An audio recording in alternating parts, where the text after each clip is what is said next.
Hey everybody, this is Kody Bateman. Welcome to our Relationship Marketing Weekly show. I'm really excited about the guests that we have on the show today. Want to thank all of you for tuning in. Just state your names and say hi to us as you're tuning in here. We got people that are tuning in from all over the United States, Canada, Singapore, UK. It's really cool to watch as all the names come in of the people that tune into this show. This is going to be a great show today. Typically, we interview business owners and salespeople of businesses and different things. And today we got kind of a unique twist because we are going to interview how a church uses relationship marketing to better relationships in its congregation. We got a dynamic personality with us today. I would like to welcome to our show Reverend Joshua Armstrong. He is the assistant pastor at the Second Baptist Church of Keyport, New Jersey. Reverend Joshua, welcome to the show today. Hey, Kody, how you doing? I'm doing great. It's great to have you on with us. You and I had a chance to visit for a few minutes before this show started. I'll tell you, I just want to sit and listen to your stories, man. You got some fun stuff that you like to share with us. Like to get started by first of all, tell us a little bit about you, how you got into being a pastor of a church, and a little bit about, because you don't just do the pastorship, you also have other businesses that you run. So just give us a little background on you. Well, basically, how I became got into the ministry. My dad's a pastor, so I've always been in church all my life. But I enjoy church. I enjoyed the Word of God. So I was actually an associate minister at my dad's church about 2-3 years ago, for about 10 years. Then I came over to this church here and became the assistant pastor. I went to school. I went to Somerset Christian College. I got a degree in Christian counseling and psychology. Becoming a pastor is something pretty much you don't really strive to be when you're younger. It's just something that happens over time as you develop your relationship with Christ and you follow what He's called you to do. And also, again, I'm an entrepreneur. I have a delivery service. I'm also a representative with Send Out Cars. And the reason why I use Send Out Cars in my business is because I realized that I needed to stay in touch with my customers. Because there's an old saying that out of sight, out of mind. So again, if the longer you don't talk to your customers, the greater chance that they won't call you back again. So I came across Send Out Cars in a very funny way because no one told me about Send Out Cars. I was Googling one day looking for a way to stay in touch at an affordable rate with my customers. And I came across your service. And matter of fact, I read before that, I read the book by Joe Girard, How to Sell Anything to Anybody. And as you know, he uses greeting cards as a strategy, and he's still the #1 car salesman in the world. So I said, you know what? If it'll work for him, more than likely, this should work for me. And I tried it out, and it's been working for my business personally, and then also for the church. So when you first started, like you said, you're an entrepreneur. So when you first started, you started utilizing greeting cards and gifts as a follow-up service for your businesses, right? Yes. And by the way, the Joe Girard story is incredible. And a lot of inspiration I've had over the years has come from some of his teachings. So that's a great way to get started. But one of the things that's unique about you is that you took the entire concept and you moved it over to your church services, which is unique because, we were commenting before the show, I wonder why there aren't a lot more churches using our service. There are a lot of churches that do, but I would think, so Joshua, tell us, being a leader of a congregation, are you not in the relationship business? Isn't that what you do? Yes, we are, Kody. And like you, I'm still trying to figure out why people don't use it, because it's the best tool to connect more with your members. That's why we use it. Our goal is not just have members, but we want to connect more with our members on an emotional level. And Send Out Cards is a perfect tool, and it helps us do just that. So you have what you call a first-time visitor campaign. This is really interesting. I hope everybody listens into this, how you do this. The first-time visitor campaign. So when someone new comes and visits your congregation, Tell us what you do. Yes, we do have a first-time visitor campaign because my mother always said, first impressions are last impressions.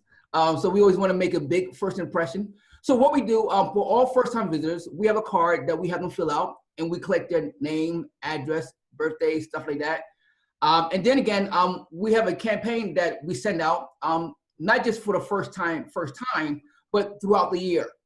So again, we send a first-time card out that next day, and also we attach a box of brownies with it. That always works. That always work, you know. If they ain't like the church service, they love the brownies. Yeah.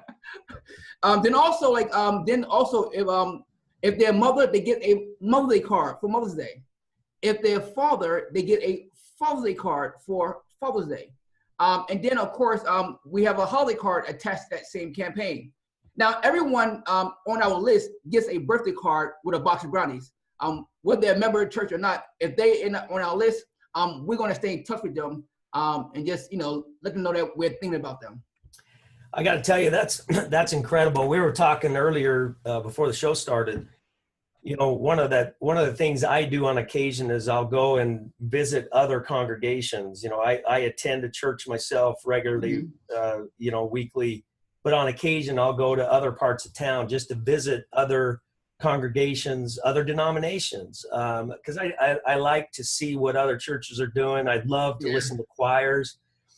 And we were kind of joking a little bit, but I was saying, I'll tell you what, man, if I go into one of those churches and 5 months later, when my birthday hits, if I get a birthday card from that congregation, I guarantee you I'm going to go back to that congregation to say hi to somebody at least. Of course, you know.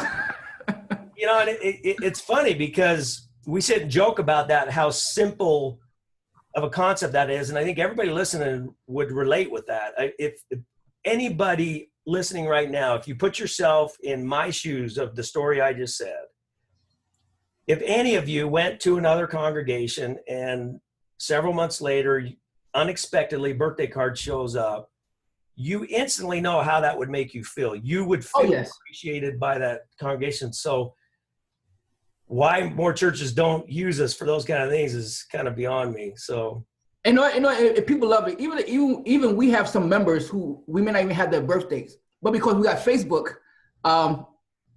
when their birthday pops up, I go right to my smartphone, grab their picture off Facebook, send them a birthday card with their picture on it, with a box of brownies, and you know, it's amazing. They love it. That's incredible, and it's we sure appreciate your example on that. There needs to be a lot more church leaders and business leaders and people in everyday life that will take the time to do that. Yes, really doesn't take much time, does it? I mean, you know, once you get into the habit of doing what you just said, it's pretty simple to do. Like send an email. So. Yeah, pretty much. Yeah, pretty much. A couple of other things that you do. Very interested in, you have a campaign, you're just going to start this, and I think you just built this campaign. You call it the Marriage Advice Campaign that you send out to members of your congregation. Can you tell us a little bit about that? Yes, well, in 2018, we're going to send out a marriage tip advice campaign. And we postcards. And the goal is to really connect with our members in a meaningful way. Oh, that's our main goal. And we do that by sharing information with them that can help them in their everyday life. And so we're going to be sending that campaign to all our married couples. And of course, throughout the year, we're going to create some other campaigns for different categories or groups of the church. But for right now, we're going to start with this campaign. And our goal is that after they have experienced receiving a postcard in the mail from us, we're going to challenge them and empower them to do the same thing to their friends and family. Because our goal, and every church goal, is a question is, how do we connect with more people without having to spend more money? Because outreach costs money. So again, but in Joe Girard says, he did a study, it says that everyone knows 250 people. So that means if I have 50 members, my 50 members, each member knows about 250 people. Right. The question is, why are not churches packed? because not enough people are inviting people to church. And so again, I believe that again, if we empower members to share meaningful information with their friends and family, eventually the friend and family will say, wow, thank you for the information. Where'd you get that from? Oh, my church. Of course. I'll tell you, I love that, because we're teaching businesses how to do the same thing. I mean, this show, the show that we do once a week is a service that we provide free of charge, that any business person could come and learn relationship marketing tactics. And, it's the concept of just freely give information and be of service to other people. You've taken that to the church. Yes. As a leader of a congregation, obviously there's a lot of things that you can do of free service to people who are a member of your congregation or not. Yes. Obviously marriage advice and relationship advice and key things to do to keep your family together. Who better than you guys to be able to tell us those things? That's the world that you live in. Yes. Yes. Yeah, it's great. I love that stuff. So we were also talking, one of the things I comment on a lot, we run a company called Send Out Cards. We help people create relationship marketing for their business so that they can better their business. And I like to call that leveraging what the marketplace wants from us, which is a way to follow up with clients, customers, do the things like you just talked about. But we need to inspire people on what they really need from us. And what people need from us is a system to help them reach out and be kind to other people. Yes. Because the bigger mission at Send Out Cards, the bigger mission here is we basically teach people and show people how to be nice to each other. And would you not agree that that's probably the biggest thing that we need in the world today? Oh, definitely. Especially in the climate that we're in today, we definitely need that. We need to not just talk about it, but now have a way to actually do it, which I believe that Send Out Cards is that way to do that. So we were talking earlier, we got a big convention coming up, and our theme is titled One, and the whole concept of that is one. We're one race. We're the human race, and our job is to come together in all of our diversity, come together as one human race, and celebrate each other and send our positivity out to the world. We deal with that even in the church environment. We were talking about the fact that you have, Christian denominations, you have non-Christian denominations, you have a lot of different theologies and different beliefs that are out there. Even within Christianity, you have, Catholicism and Protestantism. So over the course of time, there seems to be, I don't want to say separation, but there is a separation of different congregations or different denominations. How do we, whether you're a Christian or a Buddhist or a Muslim or whatever it is that you are, how do we as a God-fearing people on this planet come together? What is the common denominator that should bring all of us together regardless of our denomination or our theology? Well, in reality, the common denominator is relationships. Before there were any churches, there was a family, and the family had relationship. The challenge is that we as man-made has created different denominations, different religions, which has placed walls and barriers. And guess what? We have, even as Christians, let's talk about just the Christian body. We have felt more in love with our religion instead of relationships. Number one, the relation with Christ, and then relation with each other.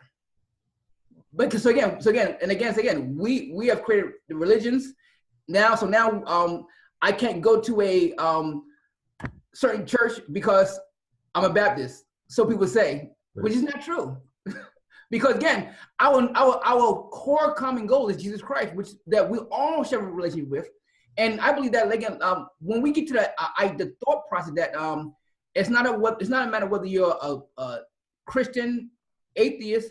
We're all God's children, and that my job is to celebrate you, help you, forgive you, give you a hand, and you do likewise. And I believe when we do that, the walls of religion, hatred, racism will all come down. I got to tell you, Reverend Joshua, it's inspiring to hear that message come from the assistant pastor of the Baptist church. That's very inspiring. It really is. Oh, thank you. Because we need yes. more of that. We need to come together as a people. You know, you say common denominators, relationships, which is true. You could also say the common denominator is love. At the end of the day, we all have a desire to love and be loved, and that's yes. how we're all the same. Yes. And so if we can just celebrate that amongst each other, and you know, and here's the other thing I found, and I kind of, in closing, I just kind of want to get your thoughts on this. I really believe, I strongly believe, and I teach this from the stage all the time. I believe the key, the very, very key to finding fulfillment in life is to embrace diversity, not be scared of it. To me, there's a reason God put different kinds of people on this earth. Yes. And I just truly believe that if we embrace the diversity of the human race and learn from the differences of the human race, embrace that and come together with the common denominator of love to be loved, that is the essence of a great life, in my opinion. I just want to get your thoughts on that as we close. Oh, no, I totally agree. I think what hinders us in success is that we have, again, we do have barriers, because we look at the religion or we look at the color and says, you can't help me. But in reality about it, that you probably can. But again, when love is there, love says, I'm not looking at your skin color. I'm not looking at your denomination. We have something in common. Let's get together. Let's go to work. And so we all can have a great life. And I think that when that happens, again, the walls of traditions, denominations, racism will definitely come down. Well, I love that. And by the way, what you're using with the greeting cards and the gifts and how you're sending campaigns out to people, that's simply a mechanism to help bring those walls down. And, yes. and it's just, it's an inspiration to hear your stories. So Reverend Joshua Armstrong, thank you so much for being with us today. Appreciate it very much.